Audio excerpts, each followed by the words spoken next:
Happy Tuesday. These are your local first headlines from York County's news desk. When you think of high water bills in Maine, you probably think populated areas like Portland, Saco, maybe even Sanford. In fact, you may have moved out to the sticks to escape these big bills. Well, guess what? If you're in a certain part of Shapliegh, you could soon have one of the highest water bills in the state. That will happen if a rate increase request is approved for Pine Springs in Shapliegh. By the way, residents of Pine Springs say only 2 homeowners were notified of the rate increase. The rest found out on Facebook.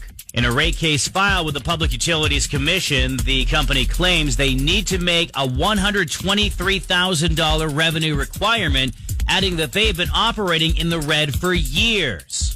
And speaking of money, a lot of people are talking about Question 2 on Election Day, and in Biddeford, there'll be another important Question 2, which would approve a $6 million general obligation bond that will fund recreation improvements in the city, specifically to the ice arena. Now, if you've been around for a while, this might make your head look at the radio, well, at least twice. Do you realize the arena is over 50 years old? I know, right? Well, it needs improvements to its pipes, floors, roof, facade, bleachers, basically everything.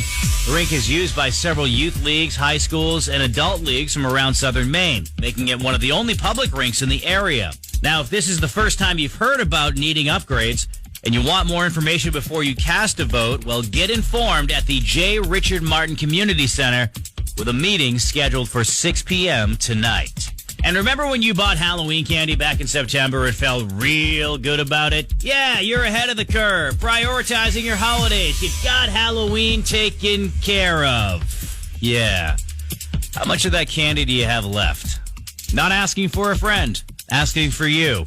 Because a new poll by CVS found that the average American family stocks up on candy early, and they'll actually eat their way through the entire stash. So don't feel bad. Not once, but twice before Halloween. 25% of us said they had years where they had to restock 3 times or more.